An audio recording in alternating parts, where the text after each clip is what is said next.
स्वागत है। आज की क्लास में हम बात करेंगे मनोलैंगिक विकास के बारे में, जो कि दिया था सिगमंड फ्राइड ने। सिगमंड फ्राइड जो थे वो ऑस्ट्रिया के मनोवैज्ञानिक थे और इन्होंने मनोलैंगिक विकास का सिद्धांत दिया है। उसके बारे में आज की क्लास में हम बात करेंगे।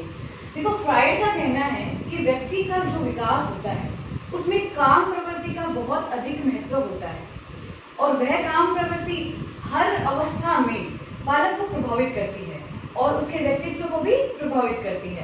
तो उन्होंने यह बताया है कि काम प्रवृत्ति जो होती है वो बालक में जन्म से ही पाई जाती है और जितनी भी विकास की अवस्थाएं होती है हर अवस्था में उसका कुछ न कुछ प्रभाव व्यक्ति पर पड़ता है, उसके व्यक्तित्व पर पड़ता है। इसीलिए इस विकास अवस्था को समझने के लिए कि किस अवस्था में काम प्रवृत्ति की वजह से बालकों में क्या प्रभाव पड़ता है, उन्होंने विकास की कुछ अवस्थाएं परिभाषित करें। ठीक है, तो देखिए हम पढ़ेंगे फ्राइड के मनोलैंगिक विकास सिद्धांत के अंदर 5 अवस्था जिनके अंदर किस प्रकार से काम प्रवृत्ति जीवन में एक व्यक्ति को प्रभावित करती है वो पढ़ेंगे। ठीक है, एक बात ध्यान रखिए कि फ्राइड ने काम प्रवृत्ति को लिबिडो कहा है और ये किसी एग्जाम में, बहुत सारे एग्जाम में पूछा गया वैसे तो, कि काम प्रवृत्ति को क्या कहा जाता है, तो फ्राइड ने उसे लिबिडो कहा है। ठीक है, तो अब हम 5 अवस्थाओं का वर्णन करेंगे कि हर अवस्था में किस प्रकार काम प्रवृत्ति एक बालक को, एक व्यक्ति के व्यक्तित्व को प्रभावित करती है और किस प्रकार से उसका प्रभाव पड़ता है। ठीक है, देखिए कौन सी है वह 5 अवस्थाएं। पहली है मुखावस्था, ओरल एज। दूसरी है गुदावस्था, एनल एज। तीसरी है लिंग प्रधान अवस्था, फैलिक एज स्टेज। ठीक है, उसके बाद है अव्यक्त अवस्था, लेटेंसी स्टेज। और लास्ट है जनेंद्रिय अवस्था यानी जेनिटल स्टेज। ठीक है, तो इस प्रकार 5 प्रकार की अवस्थाएं बताई है फ्राइड ने बालक के विकास को जो प्रभावित करती है काम प्रवृत्ति के द्वारा। ठीक है, तो सबसे पहले बात करेंगे हम मुखावस्था के बारे में।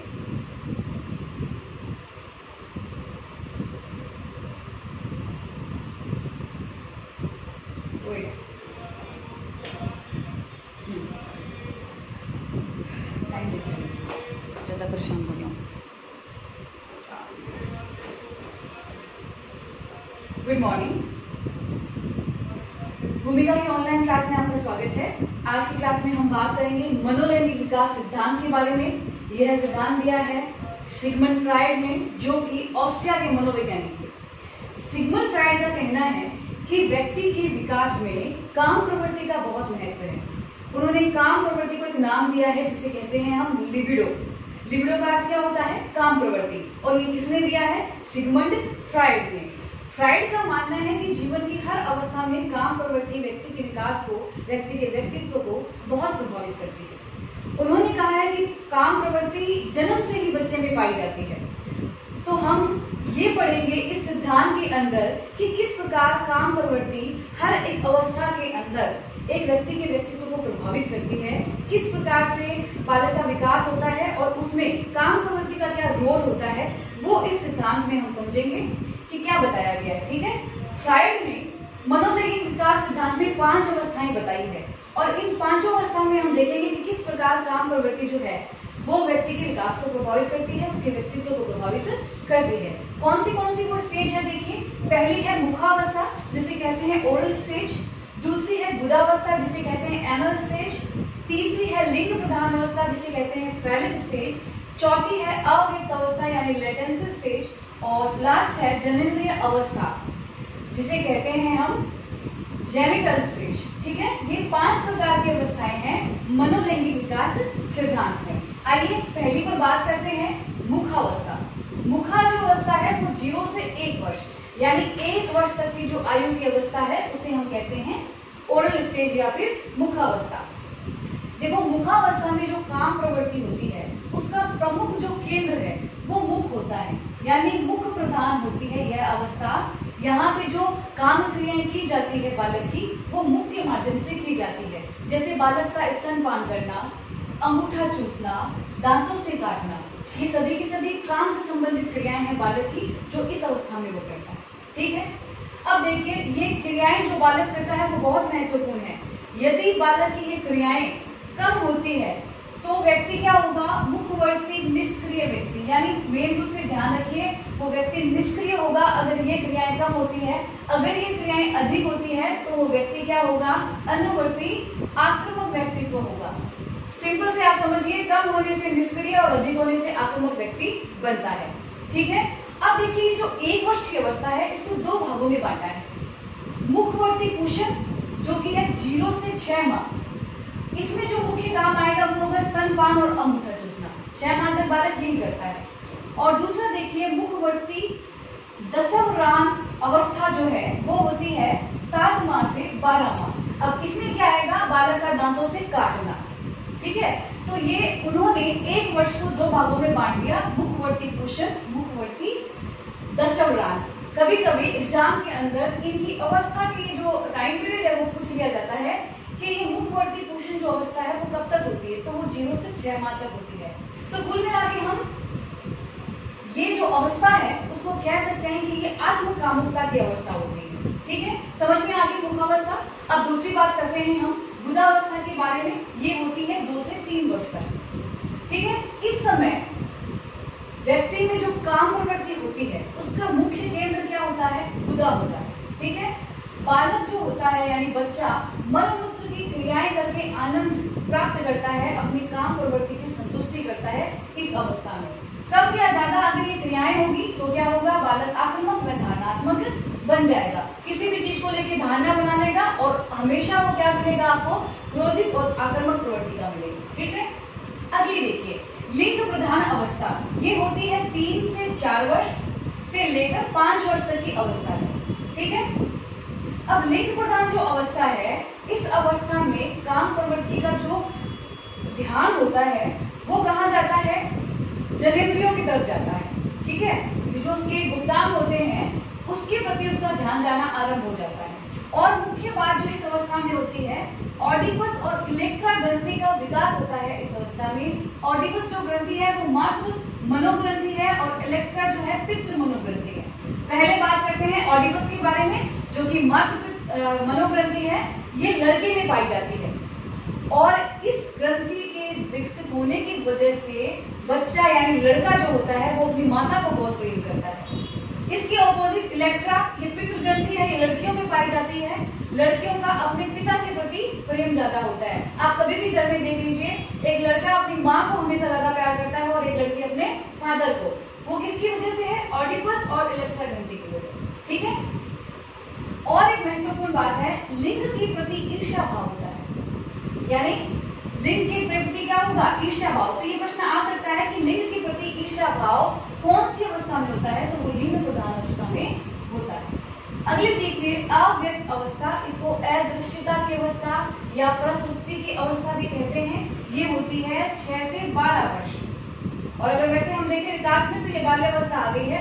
हमें पता ही है कि ये वो अवस्था होती है जिसमें काम प्रवृत्ति बिल्कुल क्या होती है, शून्य होती है। शरीर के किसी भी भाग में आप काम प्रवृत्ति नहीं देखोगे, बच्चा अभी काम प्रवृत्ति से बिल्कुल दूर रहता है। तो बालक किसी भी प्रकार का काम व्यवहार नहीं करता है। कौन सी स्टेज में, अव्यक्त अवस्था में। इसीलिए इसे क्या कह रहे हैं हम, अव्यक्त अवस्था। ठीक है, अंतिम देखिए जन्मेंद्रिय अवस्था। यहाँ पे काम प्रवृत्ति का जो कार्य होता है वो संतानों की उत्पत्ति का कार्य शुरू हो जाता है। वो कब होता है, जन्मेंद्रिय अवस्था। ये 13 वर्ष से लगातार आपकी जैसे जैसे आयु बढ़ती रहती है हमेशा चलता रहता है। ठीक है, तो काम प्रवृत्ति का मुख्य काम जो होगा वो क्या होगा, यहाँ पे इसके द्वारा संतान उत्पत्ति की जो क्रियाएं हैं वो होती है इस अवस्था में। और आप एक चीज देखोगे, इस अवस्था में आप विषम लैंगिक प्रेम देखोगे और समलैंगिक प्रेम देखोगे। कौन सी अवस्था में, जन्मेंद्रिय अवस्था। तो ये थी 5 प्रकार की अवस्था जो सिगमंड फ्राइड ने विभाजित की है। इसे कहते हैं मनोलैंगिक विकास सिद्धांत। ठीक है, इसका स्क्रीनशॉट लीजिए। अब हम बात करते हैं नव मनोविश्लेषणात्मक सिद्धांत के बारे में। देखिए हमने पिछली क्लास में मनोविश्लेषण सिद्धांत के बारे में पढ़ा था। ठीक है, अब हम पढ़ रहे हैं नव मनोविश्लेषणात्मक सिद्धांत। देखिए ये क्या है कि फ्राइड के जो लोग अनुसरण करते थे उन लोगों ने बाद में मनोविश्लेषण जो सिद्धांत है उस सिद्धांत को लेकर कुछ नई व्याख्या की थी। उस सिद्धांत को लेकर अपने नए विचार व्यक्त किए थे जो फ्राइड से कुछ अलग थे। तो उन्हें क्या कहा गया था, नव विश्लेषणवादी या फिर पश्च फ्राइडवादी भी कह सकते हो, या फिर उन्होंने जो अपने विचार व्यक्त किए उसे नव विश्लेषणात्मक सिद्धांत का नाम भी दिया गया है। तो ऐसे बहुत सारे मनोवैज्ञानिक थे जो फ्राइड से अलग हो गए थे। उनके कुछ तत्व थे सिद्धांत के अंदर, मतलब मनोविश्लेषणात्मक सिद्धांत के अंदर फ्राइड ने कुछ तत्वों को महत्व दिया था।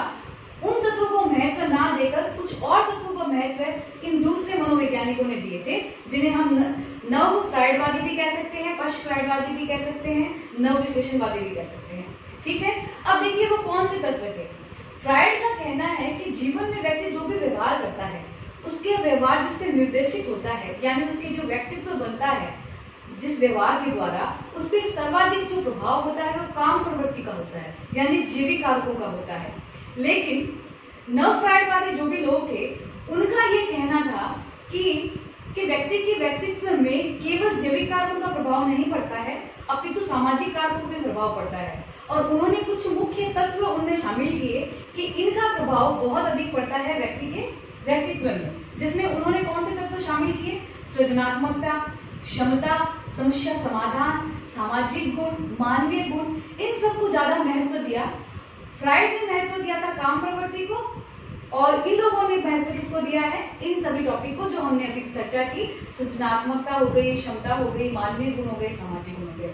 तो बस इन्हीं तत्वों की असमानता की वजह से ये जो नव फ्राइडवादी है फ्राइड से अलग हो गए थे और उन्होंने एक नया सिद्धांत दिया, नव विश्लेषणात्मक सिद्धांत। अब देखिए मुख्य रूप से इसकी जो प्रतिपादक है वो है युंग, ठीक है, और इनके सहायक थे Adler, Horney, Erich Fromm, Erik Erikson, Sullivan, Hartmann आदि। ये सभी के सभी क्या है, पश्च फ्राइडवादी है। ठीक है, अब इनके अलग अलग विचार है व्यक्तित्व से संबंधित, जिसमें हमने एरिक एरिक्सन का सिद्धांत पहले भी पढ़ लिया है। अब देखिए आज हम बात करेंगे 4 मनोवैज्ञानिकों के बारे में जिनके व्यक्तित्व के बारे में क्या विचार है उसको हम समझते हैं, जिसमें है कार्ल युंग, उसको जुंग भी कह सकते हो, कैरन हॉर्नी, एरिक फॉर्म और अल्फ्रेड एडलर। ठीक है, अब देखिए हम सबसे पहले बात करेंगे कार्ल युंग के बारे में। कार्ल जो युंग है उन्होंने विश्लेषणात्मक मनोविज्ञान दिया है, ये इसी के प्रवर्तक जो है वो कौन है, कार्ल युंग है। तो ध्यान रखिए मनोविश्लेषणात्मक जो सिद्धांत है उसके प्रवर्तक कौन है, फ्राइड है, और विश्लेषणात्मक मनोविज्ञान अगर नाम आए तो उसके प्रवर्तक कौन है, कार्ल युंग है। युंग क्या कहते हैं, जैसे फ्राइड किसको महत्व दे रहे हैं, फ्राइड महत्व दे रहे हैं व्यक्ति की काम प्रवृत्ति को, उसकी आक्रामकता को, बोलते हैं इसी की वजह से व्यक्ति का व्यवहार निर्देशित होता है। लेकिन युंग का क्या कहना है कि व्यक्ति के उद्देश्य और आकांक्षाएं होती है जो व्यक्ति के व्यवहार को निर्देशित करती है। यानी आपका व्यक्तित्व जो प्रभावित होता है वो आपके जीवन में जैसे लक्ष्य है, जैसे आपकी आकांक्षाएं हैं, वो प्रभावित करती है आपके व्यवहार को और वो आपके व्यक्तित्व का निर्माण करता है। ऐसा कौन कहते हैं, जुंग कहते हैं। वो कहते हैं कि केवल जैविक कारक ही नहीं, यानी हमारे अंदर जो हमारा अचेतन मन है या हमारे जो शारीरिक कारक है वही केवल प्रभावित नहीं करते व्यक्तित्व को, व्यक्तित्व को बाहरी कारक, सामाजिक कारक भी बहुत प्रभावित करते हैं। तो देखिए मुख्य लाइन इसके अंदर उन्होंने जो कही है व्यक्तित्व के बारे में वो है कि व्यक्ति के व्यक्तित्व में प्रतिस्पर्धी शक्तियां व संरचना कार्य करती है, न कि व्यक्ति व समाज की मांग या वास्तविकताओं के बीच में कोई द्वंद्व होता है। यहाँ देखो इस बात को समझो, ये कहना चाह रहे हैं कि ये जो प्रतिस्पर्धी शक्तियां और संरचना है ये कौन सी है, ये बाहरी प्रतिस्पर्धी शक्तियां हैं, और सामाजिक संरचना जो कार्य करती है ये व्यक्तित्व में होती है, पहले से होती है। यानी व्यक्तित्व केवल जैविक कारकों का नहीं है, सामाजिक कारक जो होते हैं बाहर के वो भी व्यक्तित्व के अंदर शामिल होता है। तो कहने का मतलब ये है कि व्यक्ति और समाज की मांग या फिर वास्तविकता के अंदर कोई भी द्वंद्व नहीं होता है, उन दोनों के बीच में ये समान होते हैं, क्योंकि व्यक्ति केवल जैविक रूप से ही कार्य नहीं करता, अपना व्यक्तित्व निर्माण नहीं करता, सामाजिक कारकों से भी करता है, तो इनमें कोई द्वंद्व नहीं होता है।